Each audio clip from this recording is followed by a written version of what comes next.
So, Andy, how do I get rid of my face? Well, you start by finding a long stretch of gravel road. You can say that here.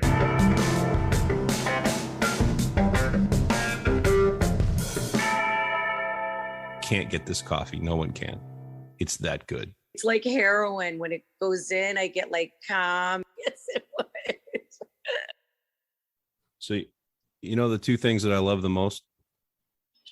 The two things that you love the most? Yeah. The two things that I love the most, you know what they are? I would say family and Andy. Okay, now you're going to ruin it. You're going to ruin it. You're going to make me feel bad because that wasn't one of the two things that I was thinking about. Andy. All right. So you know the three things I love the most? Family, and then these two other things. The truth. Nah. No, the truth is a nice to have. Obviously, we can live without it. Okay. Food. I like food, but that wasn't what. Yeah. Well, I mean, kind of, because I'll just look. Can I just tell you? Because this could go on for a while. Tell me. All right. I love high fives, and I love coffee. Ah. Are you a coffee drinker?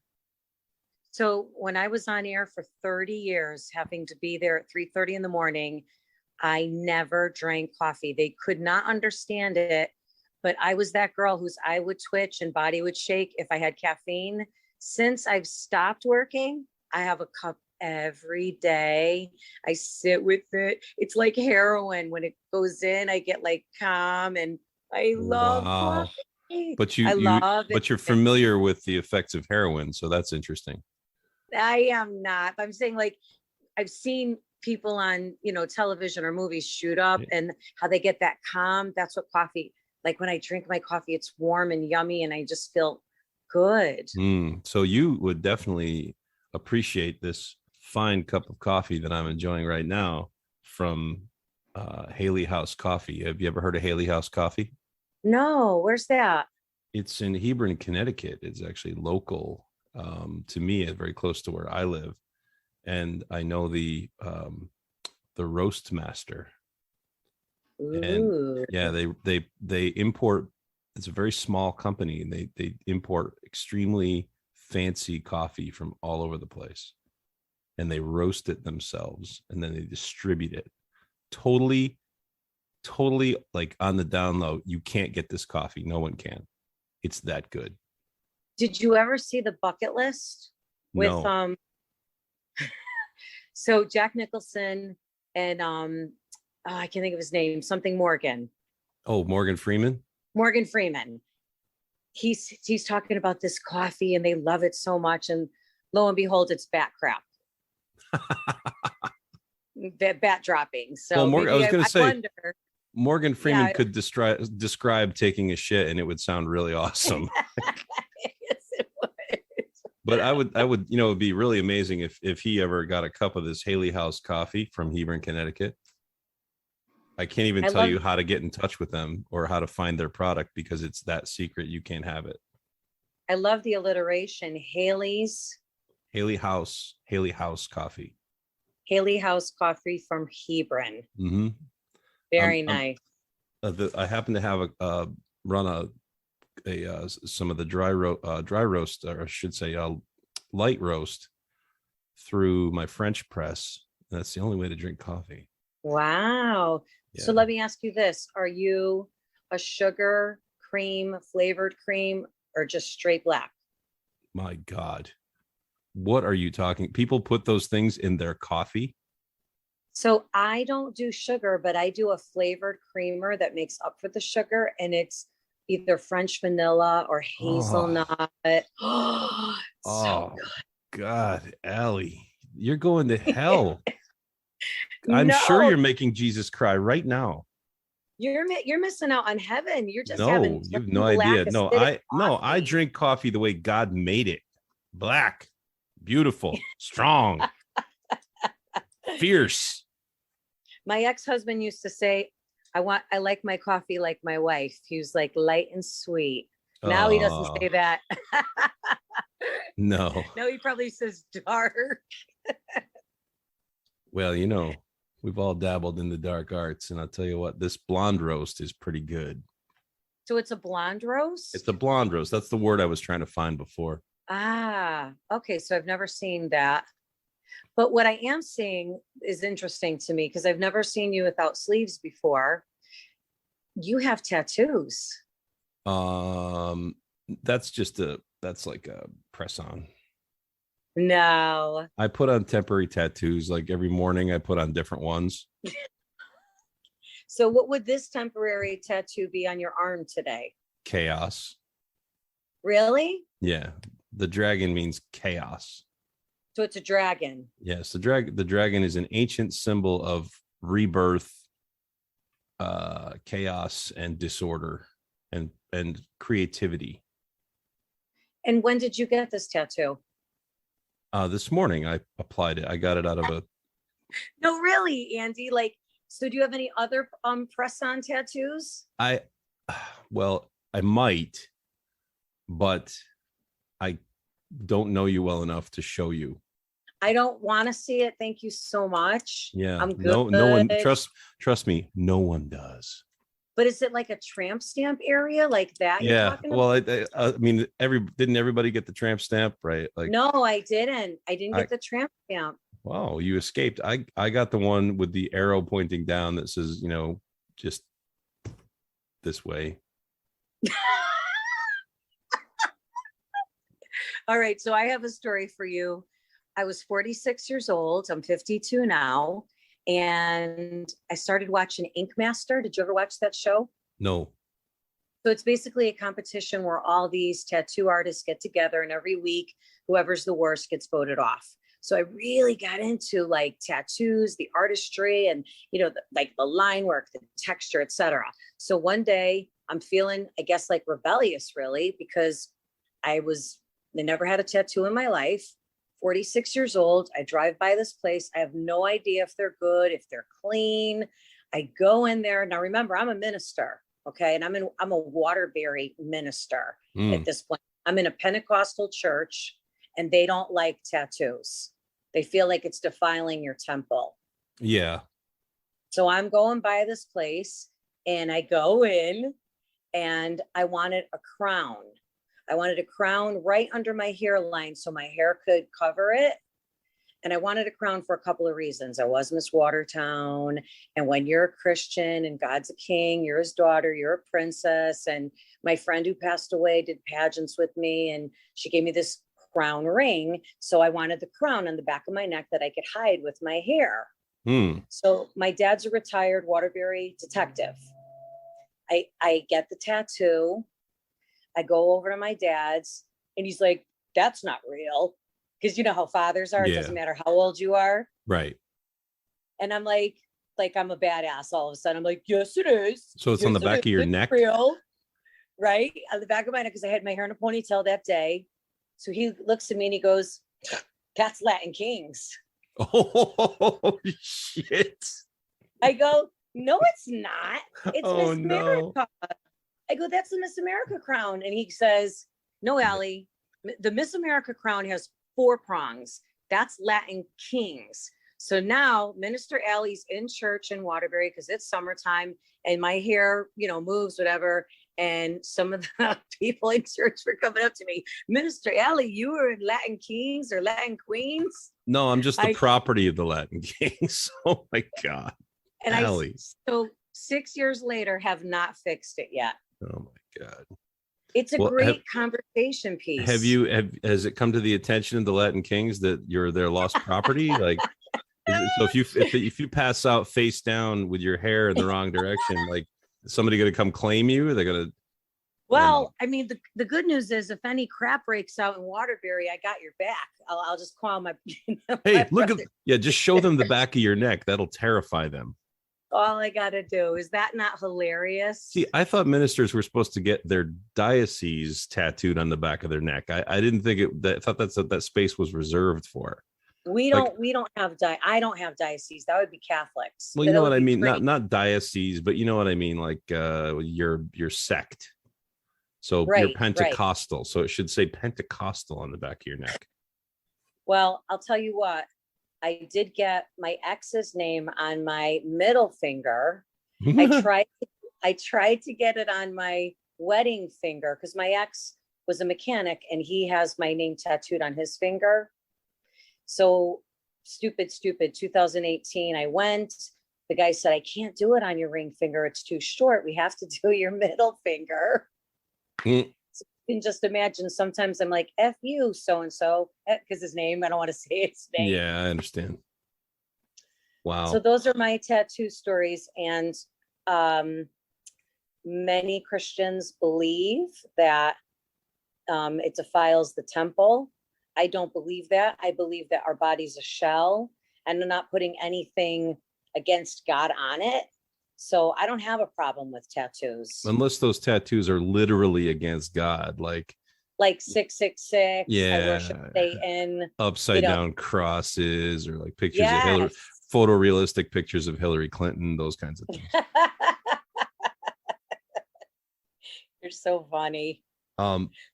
So all my tattoos are very old.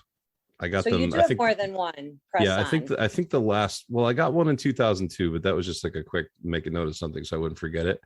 The rest of them are old. Like I think the one that you've noticed is 1992 or something like that. So as soon as all the kids started getting tattoos, like all these shitheads Yep. that hadn't lived and that like they're 13-year-old kids, I'm gonna get a tattoo, like Yoda, cool. Like, nah, it was just, when Tweety Bird started showing up as a tattoo, I was done. I was just done. Oh, that's so funny. No, Yeah. it's true. Who was the other one on the Tasmanian Devil? Yeah. Everybody had characters. The ones that freak me out are like the photorealistic ones. So a lot of people get, oh, this is my baby. Like there's a big like this big mauler of a dude with a side of beef for an arm, and he's got this baby face tattooed on his arm. Like, how do you not look at that? Like you stare at that. Like, what the? I actually love all of that stuff, the photorealism of Really? the portraits. Yeah, I really do. But as a tattoo on your arm of a baby, the kid's only going to look like that for 3 weeks. True. I've seen baby footprints too when your child's born. I've seen people do that too. And I think I thought that was only when the baby died you got the footprints. Oh, really? Then oof. That's rough. That's tough. Yeah, I would never put somebody's name or I wouldn't put something permanent, like something that's likely to change, like. Well, you know what though? I was married 25 years. So yeah. I was like, he's got my name on him. I may as well do it. But actually the guy who was going to do it said, I won't do it. He said, everybody who gets their spouse's name ends up divorcing. Wow. Yeah. Wow. So would you be okay if any of your kids got tattoos in this day and age? Well, I think they're going to eventually anyway, because they're going to have to tattoo numbers on all of us to make sure they can keep track of us. Stop it. I mean, that's the way things are headed, but it'll more likely be a microchip. So, I don't know. So it'd be a barcode. A barcode would be useful. Are you being sarcastic or genuine? Because that, we talk about that in religious circles. Oh, no, tell me more, because I'm joining. Well, I don't know if this is what's going to get you on board. Are you making like fun of what you've heard that we think about, or do you honestly believe that it could come to that? I'm open to everything. Yeah. Literally, including all forms of religion. But the problem is I'm open to everything. That's not a problem. Except contradiction. So whatever worldview I have formulated, it has to be consistent. They talk about the mark of the beast in scripture, and people interpret that as what you just said, either a barcode or a chip or a tattoo of something, or, again, 666, it could be. So do you think that the world is heading, I think you asked me last show, do you think we're going into a Handmaid's Tale? Do you think the world is heading toward that route where we have to have credit like a barcode or? That's above my pay grade, but I do think that there are certain signs that would be awfully triggering if I was a Christian that believed that the end times were going to go down the way they were written in the Bible, because, you know, Revelations is vague enough where it can be interpreted, and it's probably been interpreted and applied to every single era of human history since it became part of the Bible. So I think you could easily look at Revelations and say, oh, look, that happened. Oh my God, a beast with 7 heads. That could be the G7 conference. You know, like there's just a million different things that you can take. It's just, it's vague. Right. You know, like Nostradamus, vague. The Mayan shit, it's all vague. It's just, you can apply it to anything. Astrology, it's just cold reads. You know, you can take it and make it mean whatever you want. Do I think that we're headed towards a future where we are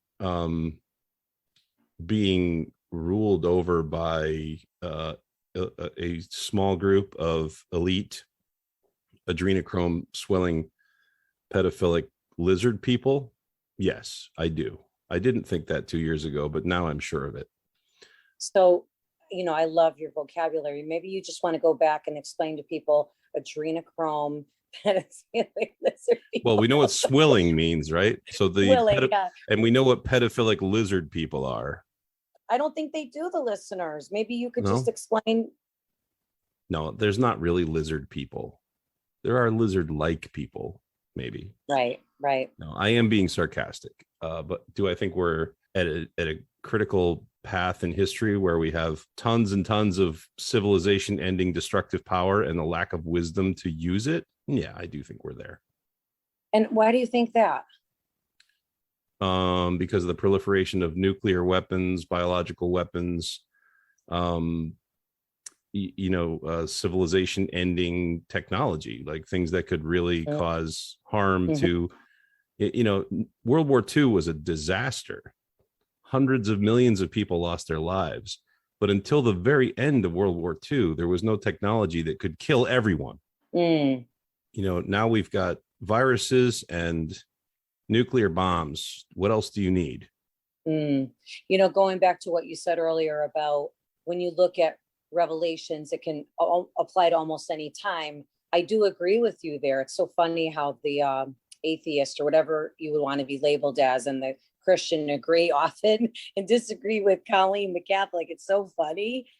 But you're right. When this vaccination thing came out and people thought it was the mark of the beast, and, when Saddam Hussein was in power and we went to war with Iraq, again, when Hitler was in power, I'm sure then they said, oh, 100%. Yeah. I mean, look, it's the end times. It's the end times. I mean, there's a lot of people who are, whose biggest concern is the Christians. Like, they think the Christians want the end times to come around. So they look at the United States supporting Israel. And they say, well, they're only supporting Israel because the Holy Land has to be kept available for the return of Jesus, because he's going to appear in Jerusalem. So that's why that's such an important battleground for the super Christians. Like Mike Pence believes in the rapture. He believes, and I don't know if you do, if you think that like everybody's just gonna fuck off to heaven at some point at the same time. I wouldn't put it that way. No, I suppose you wouldn't. But that's kind of what's going to happen, right? Well, it's there's different interpretations. Some people believe the rapture already happened. Some people believe that the rapture will happen and then the Antichrist will come into the world. And then there will be 3 years of prosperity and then 4 years of horrible tribulations. And that's so the MAGA people that are also deep into this ideology, they think, we had 3 years of Trump, 3 years of prosperity, now 4 years of Biden. Oh, here we go. And then the end times are coming. Yeah. Sure. There's a scripture in the word where people say to Jesus, how will we know? How will we know? How will we know? And because he says there's going to be others who are going to say, I'm here, it's me, meaning Jesus. And he said, you will know my voice. So, all these, whether it's Jehovah's Witness, Mormon, Christian, whatever, they're like, he's going to come on this day at this time, and it's going to be like this. And the apostles asked Christ at one point, how will you come back? And he says, like a thief in the night. So you don't know when your house is going to get robbed, but you need to protect your house and keep your house in order. I'm trying to follow along here. Are you saying Jesus is going to appear and rob my house? What I'm saying is no one knows the time or day. You can look at the signs, like you said, a day's, like in the scriptures, a day's pay for a loaf of bread. The United States won't protect Israel any longer. There's lots of signs, but the two biggest things are Jesus said, "You will know my voice." So when somebody is proclaiming to be him up on the mountain or somewhere saying, "I'm here, I came back," just like you got to know my voice, Andy, I think we've had this discussion before. You spend time with me, you recognize my voice. So as we pray, read the scriptures, worship God, when that time comes, we won't be deceived. We will know it's him. And that's really what it comes down to, not what this preacher says or, it's really just, again, between you and God. So I do believe there will be a rapture. I do believe, but I don't know. Did it happen already? Is it going to still happen? I don't know how the timeline should go. Let's talk about if the rapture had happened already. When was that? Like, who says that? And why are you still here? Yeah. I mean, some people believe that after, when Christ came back to visit the apostles after he was resurrected, there were certain times that he did come back. I think we did a show on this. Some believe there was a rapture then. Again, I wasn't there. I don't know. I don't feel that there was a rapture, because the rapture is supposed to be, and you're aware of this, but maybe for our listeners, all of a sudden people, say they're followers of Christ. All of a sudden, the rapture means we just get pulled up into the clouds. Yeah, and I asked you about this before. I asked you about this once before. Like, it's your body too, or just your soul? Like, does your whole body disappear? Yeah, all of it. All of it's supposed to disappear. There's not going to be like subway trains full of empty bodies with no souls, just rotting. No. For those of us that are going to get left behind, because I don't want to have to clean up Jesus's mess. Oh my gosh, no. There's supposed to be, we get called up into the clouds with him. And, I've seen bumper stickers that say, "Hey, if this car's moving and nobody's driving, I got called up in the rapture." I don't know. Yeah, I've seen that too. But won't that create a great deal of inequity in heaven, where some people will have their bodies and other people will not, having already died prior to the rapture? You know what it says when Jesus does come back, at the end of the world, after the rapture, after the years of tribulations, it says those in Christ will rise first. So those who are asleep in the ground they will rise up. And will they rise up with their bodies or not? I have no idea. I've poked a few dead bodies. They are not asleep. So I've been around dead bodies because I've given last rites and anointed the sick. But why have you poked a lot of dead bodies? I make sure every time I go to a wake, I make sure I touch the body. You do? Yeah. Like a kid, like knock, knock. Are you? It's amazing how they just feel like wood. Yeah, that would be embalming. Yeah. Blue. So Andy, when you go to a funeral, because by the time I get there, they feel like wood. Maybe there's a point. I'm not sure if I've ever touched anyone who just died. I can tell you, when somebody passes, they're warm and then they get cold. I can tell you from my own experience. And it's actually, for me, it is very, very sad. Don't get me wrong, but it's also very beautiful when a person passes, from my perception. From somebody else's, who may not have faith or may not, even if they do have faith, they lost somebody. It's not beautiful necessarily. Not when I go. Not when I go. Not when I go. It's not going to be beautiful. No. Nope. Why? I'm going to go peacefully in my sleep. For sure. Yeah. Yep. But it's not going to be pretty, because the other three people in the car are really going to have a bad time. I knew there was going to be a punchline somewhere. My uncle, for whom I am named, he used to say he wanted to live to be 90, and he knew how he was going to die. He said he was going to die after getting shot in the back by a jealous husband as he was jumping out a bedroom window. Please tell me that really didn't happen. No, he had a cerebral hemorrhage. Dropped dead. He dropped dead in his 50s. Oh, that's horrible, Andy. I know. Jeez. Life is tragic and beautiful. It is. So when you go to a funeral like that, what do you believe in that moment? When you go up and kneel before the person, let's say, in the casket. What do I believe? Yeah, like what do you feel in that moment, or what do you believe is happening? In that moment, I hold the memory of that person in my head, and I know it's in my head. I'm not communicating with, I don't believe I'm communicating with some spirit world, and I just, in the version of them that lives in my head, I just, hey, sleep well, right? Your work's over. Your work here is done. Just rest easy, man. So you believe that they've gone to a place of rest, or they're not existent at all? It doesn't even factor into it. It doesn't matter to me. If there's a place after that's great, then that's great, cool. But I don't think that's likely. That's interesting, because again, we talked a little bit about children, and if God forbid anything happened to mine, I have friends who've lost children that were teenagers and even younger. I would hope to see them again.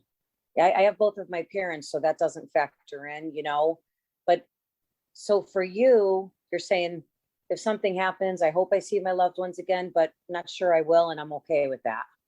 I think the stronger of a bond you have with a person in life, the stronger that person will vibrate in your consciousness for the length of time that you're alive. So like my dad was really important to me, and I know how he thought. That's what's in my mind. Like I know what he would think of things. Sometimes I try to look at things through his eyes. Like, what would he think about this? Oh my God, he'd shit his pants, and that's just funny to me. Like, but I think the closer connection you have with a person, the more alive they stay in your consciousness. You can hold a little, like it's a little algorithm in your brain that you can run once in a while. It's like, oh, what would grandma think? What would grandma do if she saw these big fat blueberries? Oh, she'd make a pie. Yes. When I got divorced, it's no secret, I've shared this before, I was married for almost 29 years, but together for 34. And what she said to me, my therapist, was, oh, I'm sorry, I didn't mention that I was in therapy. I was in therapy. Who isn't? Goes without saying. Right? She said, when you share a heart for 34 years, and part of that, well, half of it even goes away, you feel it, so I agree with you with the energy or whatever, the memory, whatever it is. And I want to say you are spiritual, Andy. Nah, I don't need anything supernatural to explain that. I mean, consciousness is fucking weird enough. But there's books and books and books and books and books and books and volumes and encyclopedias and philosophers and talk shows, and there's no explanation. Nobody understands what consciousness is. I don't need to make up a fairy tale to describe how fucking far out everything is. Like everything that's going on in my mind, no one knows what a thought is. Like, okay, it's a chain of chemicals, or it's an electrical impulse. Sure, okay, that's nice, we can describe it. That's like saying this bolt is a Ferrari, like this fender is not a Ferrari. A Ferrari is a complex piece of machinery, and consciousness is incredibly complex, and no one understands it. I don't need a supernatural deity to tell me that I'm complex and that I can have experiences in my own awareness that are impossible to explain. So say somebody, this must have happened to you before. You're just going along, all of a sudden somebody comes to your mind. Yeah. You think of the person, and then they call, or you walk into them, or you call them. Like, yeah, what about the 10,000 other times you thought of other people and they didn't call? It's probability. That's if you started tuning into all the times you thought about people and they didn't call you, you would see what was going on. But I wonder though, when you say consciousness, so is it coincidental or is it divine? Because even though the other times didn't matter, what about the times that did? Well, it always matters. Everything matters, or nothing Right. matters. I mean, you can assign meaning to things or dismiss them. That's completely a conscious function. Yeah, that's what I'm trying to tap into here. I wonder if what you consider to be consciousness is, to me, the spiritual connection with something higher. Yes, I absolutely, no. I absolutely believe that we both hear voices in our head. Yes, we do. And the difference is, I think the voice is coming from inside the house, and you think the voice is coming from outside the house. And Wow, well put. That's the difference. Like, you think somebody's shouting in your window, where I think somebody's behind the couch. That is so good. That is so well put, Andy. Yeah. And let's talk a little bit about atheism. We've talked about this a bit. We've dealt with this a bit, but I don't think we ever, I kept getting distracted. Yeah. Colleen called me and said, "You want to be on a podcast? I need an atheist." So, well, I think I know what you mean, but sure, I'll be on a podcast. But there's different flavors of atheism, and I strongly urge you and everyone else to resist the need to put people into boxes and to put people in okay, you're a Christian, you're a Muslim, you're spiritual, you're a Satan worshiper, and you're an atheist. There are atheists who are people that don't believe in a omniscient deity, but really what they are is they're not deists. They're anti-deists. And then there's anti-theists. And these are the people you run into on Reddit, and in the depths of Twitter and Facebook, you find these these anti-theists. And these are the people that blame the church, and they haven't thought very deeply about what the purpose of religion is, or where it's, and maybe some of them have. I'm being dismissive, but I think that these anti-theists, these people that are like, nope. So who made the universe? Nope. Okay. Like those people that just hate the church. They think the church is responsible for all the evils that mankind has to suffer, and they focus really hard on all that stuff. That's not me either. I am probably conservative by nature, in a sense that, not in a political sense, certainly not, but in a sense that I think if an idea works, you keep it, or you preserve it, or you understand its utility before you throw it out. If I had a religion, it would be Chesterton's fence. What does that mean? Well, G.K. Chesterton was a philosopher around the turn of the last century, and he posited the idea that if you buy a new piece of property and you come across a fence and you don't know what the fence is for, why it's there, who put it there, how long it's been there, or what its purpose is, you don't take the fence down until you understand its purpose. So this is relevant because, like, completely dismissing all religious ideas because, dogma, because the Catholics want to tell you what to do, or the Christians want to tell you what to do, or the Mormons want to tell you what to do. I get it. Reject authority all day long. I'm right there with you, brother. But like, throwing out the baby with the bathwater is just stupid. It's foolish. There's value in ancient stories. There's value in ancient rituals and practice. So that's where I'm at. Does it mean I think that the voice in my head is telling me what to do, or determining what the outcome of every decision I make is going to be, or whether I'm going to go to heaven or hell or whatever the fuck? No, it doesn't mean any of that. It just means that there's a lot that I don't understand, and I can live in that uncertainty forever. Do you feel like that as you get older, you're becoming, I hate to say, more spiritual than you were before? What do you mean by spiritual? More conscious. I should say more conscious. But what do you mean by spiritual? Because I hear this a lot. Well, Andy, I believe you're a very spiritual person, but what do you mean? What does that even mean? Does that mean I believe in spirits? No, I mean, I guess it could mean that, but you tap into a higher power where you can sense their guidance, maybe by either through, like not an audible voice necessarily, but a feeling in your heart or in your mind. So that consciousness that you've talked about, like the energy of it, I'm just curious, like over the years, have you become less atheist, more atheist? Like, where are you? More based in my belief that the dogmatic portions of religion exist as a means of exerting power over the masses. So I think a lot of the religious rules and regulations and all this, trying to live your life by what the Bible says is exhausting and impossible. No one can fucking do it. Mm-hmm. Mm-hmm. So it's, to me, that's wasted energy.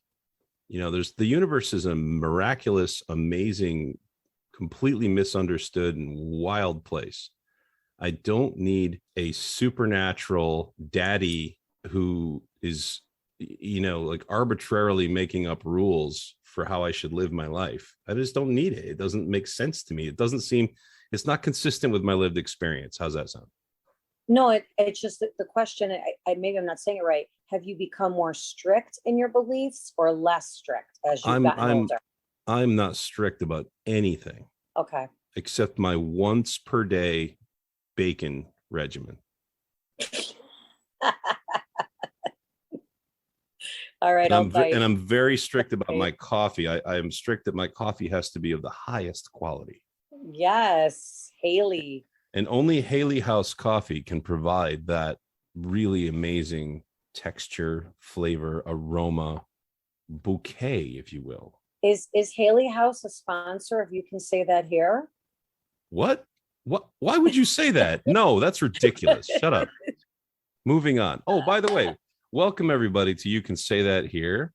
I'm Andy Levesque, and with me is the beautiful Allison Demers, former Miss Watertown, and now just Miss Everything. Mistake, mistaken, misfit. Oh my goodness. Misinformation. No, I just want to get back to one thing, and then let's move on to the Georgia Guidestones. I want to talk about this, but oh yeah, definitely. Just to go back about, like you said, nobody can walk the walk of the Bible. That they were really just instructions and guidelines. It's great to help us to become, the role of a Christian is to become more Christ-like. And I can tell you, I was that hardcore Christian years ago who was like, I can't this, I can't that, I can't this, I can't that. And it's just impossible. You can't live like that. So you're still going to sin. You're still going to, make mistakes, do things wrong. And, nobody can walk that walk. It's just too hard. And I think a lot of Christians end up giving up being Christians. I see it in young people, especially who are raised by parents of Christians. They're like, nah, too hard. But that's not what God expects. So I just wanted to put that disclaimer out there. God just wants us to have a relationship with him and just try to do the best that we can and ask for forgiveness when we're wrong or sorry. I went to a Christmas thing. I want to say, was it the church name? Church Eden? I don't know what. I wish I knew. Maybe they were Pentecostal. I don't know. Maybe they're Baptists. It was. I got to ask you about this. So this was a long time ago. Our neighbors were very, very Christian, and they were beautiful people, and I loved them. And you encounter this, this is why I'm not an anti-theist. I'm not anti-religion. I'm not anti-religious people. If you want to worship, you're not hurting me. That's fine. You try to push it on me. I know better. I'm not worried about it. So if you try to take over my government, I have a problem with you. That's where I kind of draw the line, but we'll go there later. But these people were beautiful, and they were always, every year, they were like, you have to come to our Christmas pageant. It's so beautiful. The music, the singing, the pageantry. We're like, oh, we knew what we were getting into, but my wife and I finally agreed to go. And it was 3 hours of just singing these terrible songs and begging for salvation. Ooh, rough. At one point, I turned to her, my wife, and I said, what did these fucking people do that's so horrible that they need all this salvation? They're really, really in need of it. Like, I just don't get it. Like, this is all like, if you live your life, if you live a good life, you don't hurt people. What are you begging for salvation for? Because you're a worthless sinner? That's just destructive to me. That's just a psychological defect, if you think that way. Andy, truthfully, what I used to say about my daughters was the two things that I need to give them. Now I would say three, like thinking of you when you began the show. Don't forget a good cup of coffee once in a while. Was honestly Jesus, because I wanted them to have salvation and go to heaven. That was the one thing I needed to give them. Why would Jesus. you need to give them Jesus? Why wouldn't they find, if Jesus was truth, why wouldn't they find Jesus on their own? That's me being an asshole for a minute. Then no. And it's our job. It's our job to raise them up. The scripture, raise up a child in the way they will go and they will not depart from it. So it was my job to raise them but I was that parent that didn't force my kids to go to church. I didn't. I shared everything and I had rules in the house. And, it's so funny because here I thought I was this laid back, minister with my kids who wanted to go. They said, well, we want to go. And they wanted to go to children's church and they wanted to go to the March for Life and all these things. And now at ages 25 and 18, they say to me, well, you made us feel like if we didn't go, you'd be disappointed. And I'm like, wow, I tried not to be that parent because I heard stories about these kids who were forced to go. And years later, they left the church and hated it. And go ahead. The idea of a children's church is a little off-putting to me. Oh, it's so nice. They sing songs and they learn Bible stories. I mean, I'm sure there's detrimental ones out there. Well, yeah, I mean, I guess the Catholics have catechism, right? Which starts in first grade and they indoctrinate you. And, we had a very mean priest. So my experience was not entirely positive. Had I been raised by Pentecostals in a more, like my friend, I had a friend who was super duper Episcopal and they had this awesome community and they just all seemed so fake to me. I don't know why. I'm such a cynical asshole. I think I was born that way. These people loved each other. They really loved each other. They hugged all the time and they were so nice and they were all fat. It was like, they were just sweet. They were just really nice people. And oh, go ahead. I'm sorry. No, that's it. Like, I don't know. I'm a cynical asshole.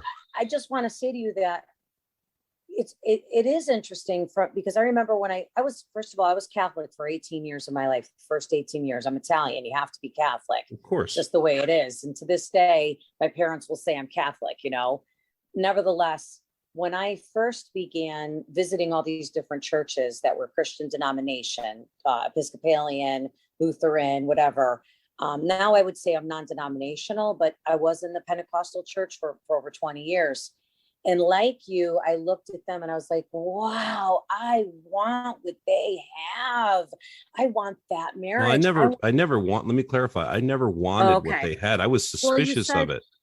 Well, you said they looked really happy. They did, but I thought they were all brain dead. So here's the thing, Andy. There are so many problems in churches, just like anything else. People come and go, churches close. Nobody has hurt me more than another Christian, let me tell you. So I just, again, like there's no perfect people, there's no perfect church, but I do believe there is a perfect God, Right. Well, I think we've cleared up a few things. So yeah, do you feel good about your atheist discussion that you wanted to have? Yeah, I guess. I mean, yeah, I do. I'm not anti-theist. Let's put it that way. Okay. Interesting. I'm not against other people's religions. I just think that, I'm on a different trajectory. It's interesting because years ago I would say, no, I'm right. I am against it. And now I'm more like, I can always see both sides. I can always see, I think what you're thinking. Isn't it Pascal's wager? Like atheists become religious when they die because it's like, well, you have nothing to lose. That I'll tell you what, because I said earlier, I've anointed the sick and etc. I have seen many a time where the person was on their deathbed, the family was all around them, and they were like, Allie, anoint them, let's say the Our Father or whatever. And the person, they could have been in a coma for 3 days, nothing happening, but all of a sudden you'd see their fingers inch toward a family member to hold it, to pray. And, these were people who didn't believe in God at all, and you wonder, in their last moments. Wow, did something happen? Was it fear? Like what you're saying? I have no idea, but I Yeah. have seen it's interesting. For me, that moment would be like the top of a roller coaster. You know, you grab the hand of the person next to you and you just, you know something crazy is about to happen, but you just don't know exactly what that is, maybe nothing. That's interesting. Maybe you pass out and that's the end of it. But that's what I think happens. I think it's like anesthesia. You just go dark and that's it. I thank you for saying that, because here I thought all this time they were grabbing our hand to pray, but not necessarily. They were just looking for a loved one to comfort them. Yeah. I mean, that's the last comfort you're ever going to get. So you may as well take advantage of it, it's, but okay. So we're good with your atheist. Yeah. Did you hear about this thing with you don't know about the Georgia Guidestones? Just briefly would you read it to the listeners so we all get a good idea? This is in the news right now. Yeah, it's big in the news right now because somebody decided to blow up a monument in Georgia. And this is a very unusual sort of monument. It's not like it was, General Lee or whoever the grand wizard of the Ku Klux Klan is. They didn't blow that up. But this mysterious bunch of granite monoliths were built back in 1980 out in the middle of a field in Georgia, these gigantic 20-ton blocks of stone, and they were inscribed in I think 8 different languages with these 10 commandments, although they weren't necessarily called commandments. They're kind of known now as like the 10 new age commandments. And it's right out in the middle of Dog Dick, Georgia. And what these things were intended to be, I guess I've never been there, but I've been reading about it lately because it blew up, and I'm interested in things that blow up sometimes. Although it's hard to keep up with all the things that blow up, but once in a while, one of them gets my attention. And I guess these stones were intended to be a guide for rebuilding civilization after an apocalypse. Really? Yeah. So that got my attention. Right. Wow. So I'm thinking, well, okay, what do they say? Is it like boil your water, kids? Make sure you get plenty of sunshine and protein. No. What it turns out is that I'm going to read you. If you want, we have time. I'm going to read you the 10 things that the Georgia Guidestones said, and then maybe we can try to use that and assume that's the reason, whatever the message is. Assume that's the reason why somebody decided to blow it up.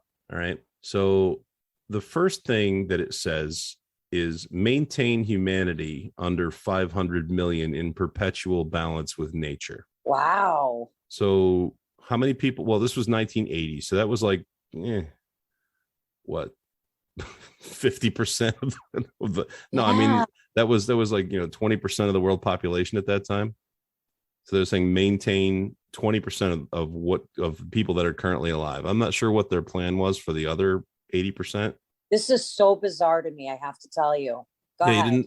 A lot of people didn't know this thing was there. And then number 2, it says, so I read that one and I say, oh, that's like the depopulate the earth people. Yeah. What I'm not sure I guess they were saying it would be, this was the height of the Cold War. So if you look at it from that perspective, maybe they were thinking, oh, this is post-nuclear.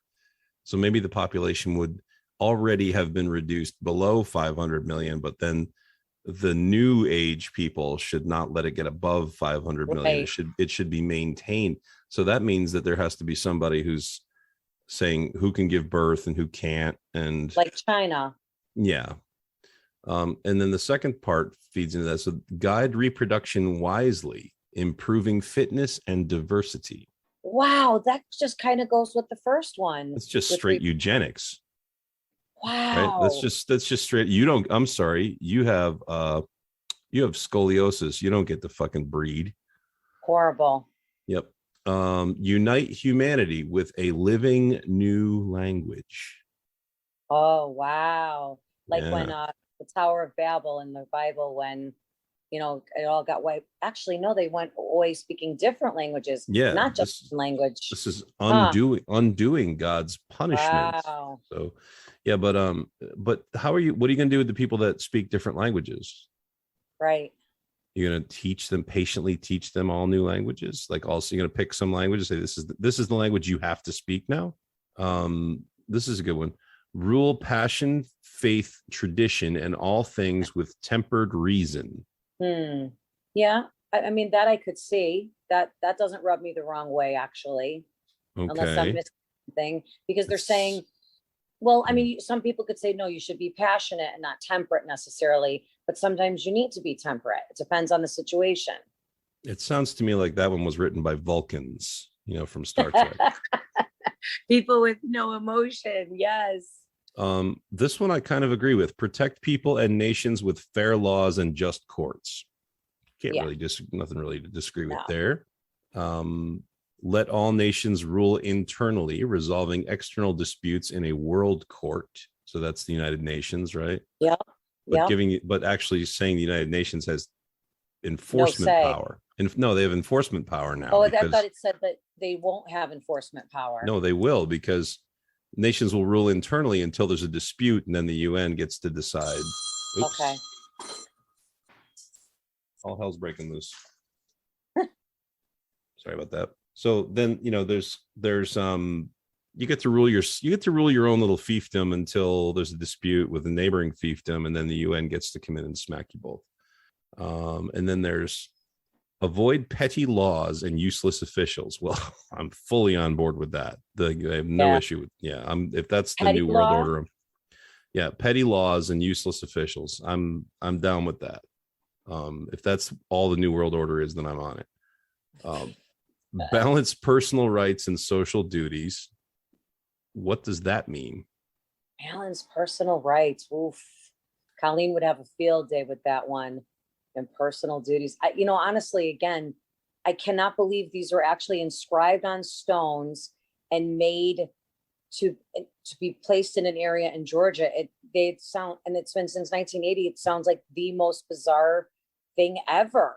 It's very mysterious, like who paid for it and why they wanted it and what this particular, where this ideology, comes from. Yeah, but balance personal rights with social duties sounds like the state sort of owns you. Like your duty to the state supersedes your personal liberty, which, of course it does, right?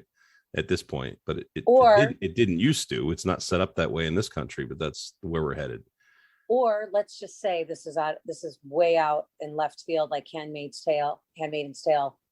You have a personal right to have an abortion, but we need to popularize the country or the world. So you have a right to abortion, but you need to have that baby. Yeah, because we're losing too many people. So we're forcing you to give birth, something like that. I don't know. I'm just saying, like, I wonder how they could apply that's what you're saying. Yeah, you're like more like your personal right to food.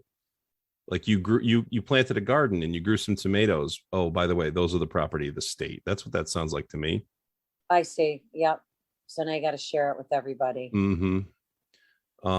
Number 9 is bizarre to me. Prize truth, beauty, love, seeking harmony with the infinite. Well, how the fuck are you supposed to do that if you've killed off 80% of the population? But wait, go back to the infinite. That's interesting. Seeking harmony with the infinite. That's just new age claptrap bullshit. You're right. No, you're right. But it's interesting that there's something in there like that. I know sometimes when I'm face down drunk on the floor and my wife says, "What the hell are you doing?" I say, "I'm seeking harmony with the infinite." No, I'm upright in my bed, asking God to make the room stop spinning. God. Yeah, exactly. Finally, number 10. And this is I think this is the crux of the biscuit here. Be not a cancer on the earth. Leave room for nature. Leave room for nature. Really? It says it twice? Yeah. So one thing that there's this pervasive ideology and it's in a lot of, unfortunately, it's in a lot of higher education. It's just in a lot of education. And you hear this message again and again and again, that humans are a cancer or a virus on the earth. That is a fucking genocidal idea. Mm-hmm. Humans are, what evidence do you have that humans are a cancer on the earth? We're part of the earth. We're of the earth. There are people who may be cancerous that are toxic and evil and, do harm. That's not what they're talking about. No, I know that. They're talking about you and me being in the way, and we're eating too much, and we're farting, and we're causing greenhouse gases, and we have to drive our cars to work to make a living. And we're not contributing to the utopia that these people that think these things envision they're headed for, if they could just get all of us empty mouths out of the way. Useless mouths, not empty mouths, useless mouths out of the way. If they could just get rid of us, everything would be just sunshine, lollipops, and unicorn farts. So but Andy, how do you get there? So, but I'm assuming then you would be that person to blow this. No, actually you wouldn't blow this up but you wouldn't agree with it to the point that you could blow it up. First of all, I don't blow things up. Let's be clear about that. Yes, you love things that blow up. I enjoy watching a good action flick, as does most people, but I don't advocate the blowing up of things. No, of course not. However, I am not a very loud voice in this arena. There are plenty of much larger platforms that probably do advocate and are in fact cheering that these abominations were blown up. Do I think there's any value to this? I do, because you should go look at this and say, oh, this is what they believe. The people that the people that hate you. Yes. That's what they believe. They hate humanity. They think we're a cancer on the planet. They think there's way too many of us. And you know what's really funny about the whole thing? The people that think these things always think they're going to be one of the 500 million. They're incapable of sufficient empathy to imagine that they might be part of the other 7 billion people that are going to have to get wiped out to live in their utopia. You hear these people talk and it's just ugh. Just plain devil's advocate. Are you sure it didn't have anything to do with General Lee or what was inscribed? No, it was nothing to do with General Lee. It was all about this new age bullshit, and somebody went and blew it up, and then they demolished the rest of it. But this monument has been hated by Christians. That's why I thought maybe you knew about it. You know what? I feel like I'm out of the loop on a lot of things. So maybe I did it at one time and remember. How do you keep track of all the things Christians hate? I know it is. Believe me. There's a billion Muslims to worry about. A million what? There's a billion Muslims to worry about, and the Christians have their hands full. Stop it. No. Yeah, wow. Holy cow. So do they have any idea who blew this up or why? Or well, they're not saying. Maybe they do. There's enough cameras around the friggin' thing. There's so many, like the thing is like covered with cameras, and they released some very little sketchy footage of the explosion, the first explosion happening, and then like a car driving with some old ass Acura. Apparently there have been some people calling for this. They've been saying somebody should go blow this shit up. They've been saying it for a long time. Oh wow. Yeah. So somebody finally went and did it. So those people that you were talking about that think they would be one of the 500 million, how do you think they become like that? Well, they have too much money, too much education, and not enough wisdom. That's very powerful. Education doesn't mean wisdom. That's interesting, because people would say education would mean less ignorance, but that's not necessarily true. Yeah. That's interesting, Andy. Yeah. Wow. I know, Georgia Guidestones. And I'm curious, like I've been watching the news a little bit. I don't know how much attention we should be paying to the farmer rebellion in Europe right now. Like this is all part of it. It's all kind of tied together, because the climate agenda has set off a powder keg in the Netherlands. There's this huge farmer rebellion going on. All these people with tractors spraying manure on government buildings and going berserk. And there's not much coverage yet. So I don't know. I'm curious to see what's going on over there. And I guess it's starting to happen in Italy and Poland and France and Germany as well. Maybe some other places. So where do you get your news? I get it from all over the place, but I tend to have a few independent journalists, like Substack people, I don't know if you ever heard of Substack, but it's a great, Mm-mm. there's a lot of great journalists. Like a great example is Barry Weiss, who's a great reporter. She, wonderful writer and a very smart person. Used to work for the New York Times. Well, she got sick of the New York Times ideology and how they were always pushing an agenda. So she quit, and she just writes, she does journalism, and she writes stories about that she's interested in. She publishes them on Substack, and people pay her, and she makes a living. Mhm.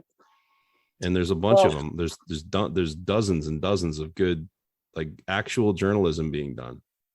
so you're not going to go to like Fox or CNBC or any of that stuff, MSNBC. You go, okay.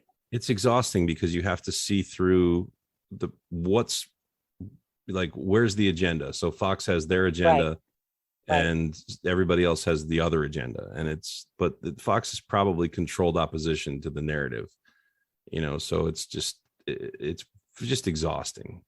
I'll be the first to say I was a newscaster for 30 years, and I know my colleagues get pissed off when I say this, but there's so much fake news out there.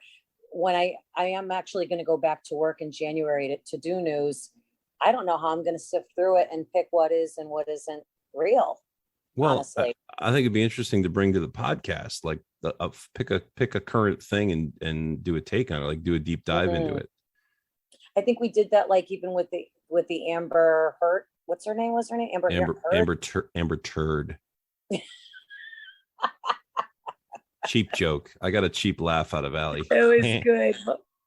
My daughter's like, you laugh so loud in there. I'm like, I don't know if you could hear her, so I'm sorry for my loud laugh. But I've been editing these things, right? And I've gotten to the point where I don't need to listen. I can look at the readout. I can look at the wave, and I can see when you're laughing and when Colleen's laughing. It has a specific like thumbprint. So go ahead. I'm sorry. It's just funny to me. Like I can look at, especially Colleen, I can look at her laugh, and it's always the same. Like it looks the same on paper every time I see it. I'm sure I'm overmodulated because I have such a big mouth. Nah, it's all good. Yeah. This is fun. So just to wrap this up now, Colleen and I were having a conversation off camera or off mic, and we need to come up with a nickname for Andy. No. Okay. Well, listen, I'm Allison Demers, and this is Andy Levesque. Andrew, thank you so much for listening to You Can Say That Here. And we miss Colleen. We'll see you next time. We are grateful for each and every one of you, if you are in fact listening. And thank you all. And thank you, Allie. This was really fun, fast-paced, and good. I hope people had fun listening. Me too. All right. Take care. Peace.